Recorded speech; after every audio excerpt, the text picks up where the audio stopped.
रुक करते हैं सियासत से जुड़े शब्द बाण का।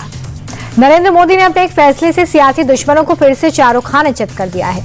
वाइस प्रेसिडेंट के इलेक्शन के लिए मोदी ने महाराष्ट्र के गवर्नर सीपी राधाकृष्णन का नाम चुना, जिसे लेकर एनडीए नेताओं की मैराथन बैठक हुई। मीटिंग में विपक्ष को भी मनाने के लिए मंथन किया गया। मोदी कैसे उपराष्ट्रपति का चुनाव भी जीतने जा रहे हैं, उसके बारे में डिटेल केंद्रीय मंत्री किरण रिजिजू के तरफ से सामने रखी गई है। सुनिए। के फ्लोर लीडर्स के साथ एक इंट्रोडक्टरी बैठक हुई है। आदरणीय सीपी राधाकृष्णन जी एनडीए के कैंडिडेट हैं, इसलिए एनडीए के फ्लोर लीडर से सबसे पहले मिलना जरूरी है। वैसे तो सब उनसे वाकिफ है। इतना एक उपयोगी, बहुत ही अच्छा इंसान, बहुत ही अच्छा गवर्नर के रूप में काम करने वाले को उपराष्ट्रपति के उम्मीदवार के रूप में पेश किया गया है। सबने धन्यवाद जताया है और आदरणीय सीपी राधाकृष्णन जी का सम्मानजनक आज उनको सबने वेलकम किया है और हम उम्मीद करते हैं कि सब पार्टी ऐसा शख्सियत को समर्थन देंगे। प्रधानमंत्री नरेंद्र मोदी ने वाइस प्रेसिडेंट के कैंडिडेट का नाम चुना तो कांग्रेस इसमें भी संघ का तड़का ढूंढने में लग गई। राहुल की पार्टी के सांसद मणिकम टैगोर का कहना है कि सीपी राधाकृष्णन का आरएसएस से पुराना संबंध है। ऐसे में उनसे किसी संवैधानिक पद की गरिमा बनाए रखना ऐसी उम्मीद करना बेकार है। वो सिर्फ बीजेपी को फायदा पहुंचाने के लिए ही चुने गए हैं। सीपी राधाकृष्णन जी का गवर्नर है, वो महाराष्ट्र का, और वो आरएसएस का साथ रिलेटेड है। वो गर्व से बोलते हैं वो संघी है और वो आरएसएस का वॉलंटियर है। ये भूलना नहीं चाहिए कि मीन जो तमाम पद में रहे होंगे, बट वो आखिरी में वो पहले से वो आरएसएस का आदमी है, इसलिए वो साथियों का सारे वो देख के डिसाइड करना चाहिए।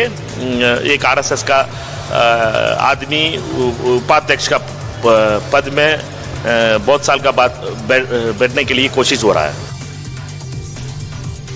इस बारे में जब अखिलेश से पूछा गया तो x vice president Jagdeep Dhankhar के बारे में सवाल करने लगे।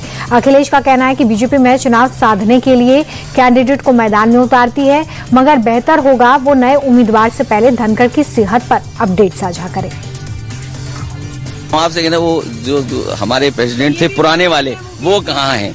आपके सवाल का जवाब तब दूंगा जब आप उनको और हमें सब मिलकर के चाय पी लें। हम विपक्ष के लोग हैं, जो हमें अच्छा नहीं लगे हम विरोध करेंगे। हमारी पॉलिटिकल लाइन तो क्लियर होगी जब इंडिया गठबंधन तय करेगा।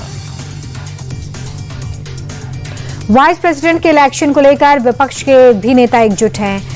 उद्धव गुट के सांसद संजय राउत कह रहे हैं कि सीपी राधाकृष्णन जिस तरह से महाराष्ट्र में संवैधानिक पोस्ट का गलत इस्तेमाल कर रहे हैं, ठीक उसी तरह वो वाइस प्रेसिडेंट रहते हुए भी बीजेपी को ही फायदा पहुंचाएंगे।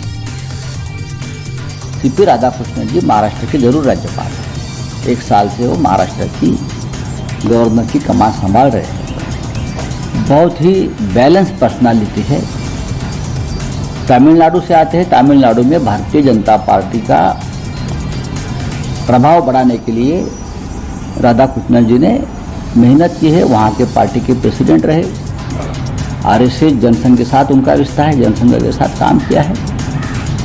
तो पार्टी केडर के आदमी है, यो बीजेपी के कोई बाहर का आदमी नहीं है।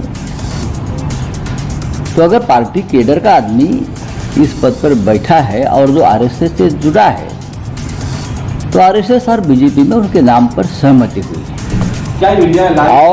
और उनका नाम आने से जरूर महाराष्ट्र का राज्यपाल अगर उपराष्ट्रपति बनते हैं तो हम खुशी जाहिर करेंगे, लेकिन चुनाव तो होगा।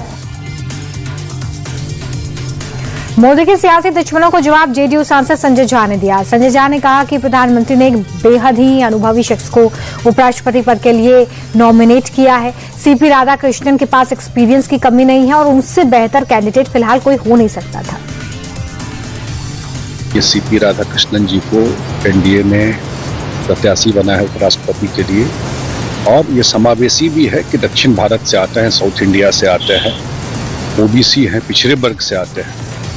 और हम लोग के नेता नीतीश कुमार जी का बिल्कुल हमेशा से रहा है कि समावेशी विकास को लेकर के, सबको लेकर के चलने का वही राजनीति है। तो बिल्कुल पूरा एनडीए परिवार उनका स्वागत करता है और निश्चित रूप से देश के अगले उपराष्ट्रपति वो बनेंगे।